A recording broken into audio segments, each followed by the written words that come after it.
Good morning sa mga katami natin dyan. At ngayong umaga na ito mga katami, bago tayo mag-start, ipapakita lang natin yung pagkakaiba ng sabay na pag-skim coat sa palitada at yung i-wrap mo muna bago i-skim coat. Ito mga katami, ipapakita muna natin ito. Let's go, samahan nyo ako mga katami.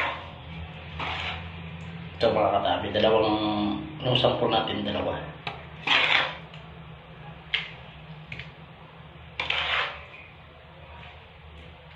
Actually, nagtatrabaho tayo mga katami, pero papakita lang natin yung base ng ating alam sa trabaho.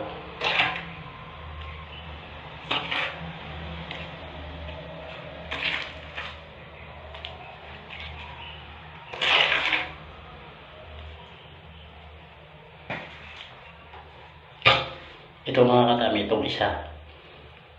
Mamaya, isabay natin yung skim coat dito. At yung isa, papatuyuin natin to bukas na natin skim coat. At bukasan ipapakita natin kung ano nga ba yung pagkakaiba ng huli mo siya skim coat at isasabay mo siya na basa pa.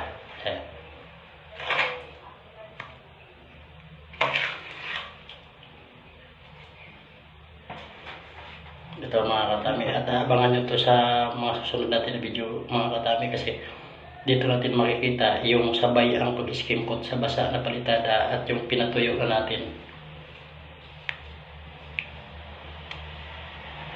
So okay na ito mga katami. Mamaya itong isa, habang basa pa, skim coat na natin. Tapos itong isa naman mga katami, bukas ang skim coat na to. At saka doon natin makikita kung ano nga ba yung pagkakaiba ng i-skim coat mo ng tuyo ng simento at yung basa pa.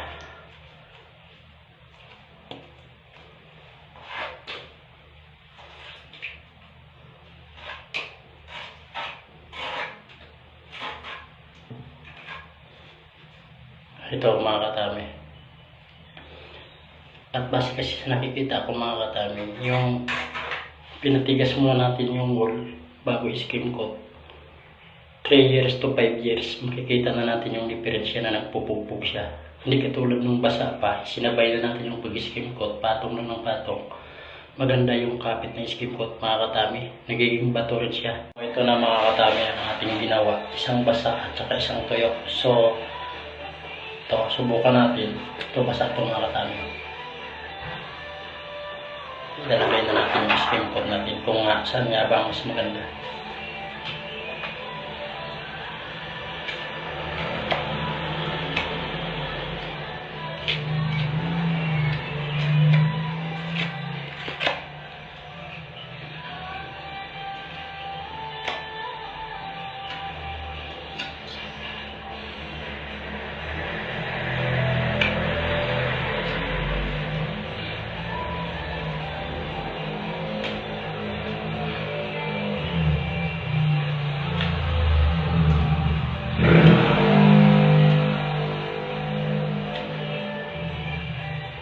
Tapos siyempre konti lang muna mga katami lagay natin para makita natin kung saan nga bang maganda magpasilya, yung sabay sa palitada o yung patuyuin muna yung wool bago mag-skim coat.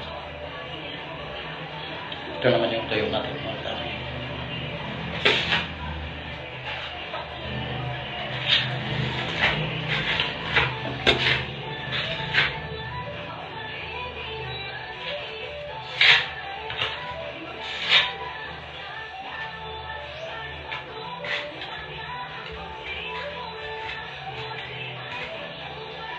So, ito na mga katami. So, bukas kita natin yan.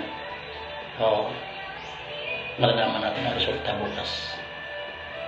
At ito na mga katami yung ating nesting skim coat sabay sa pagpalitada. Ito, yan mga katami. Matutuklap natin ito pero hindi siya yung buo. Ayan.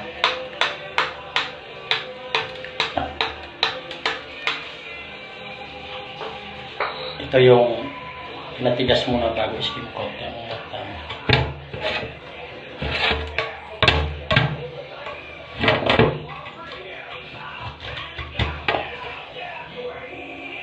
Tutuklap ng buo mga katami. Ayan. Ito mga katami. Buo siya.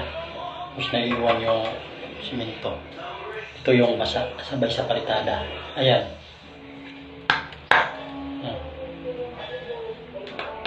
So, yan ang pagkakaiba mga katami. At naipakita na rin natin sa inyo yung kaibahan ng sabay sa palitada at yung pinatigas muna bago skim coat. So, thank you for watching.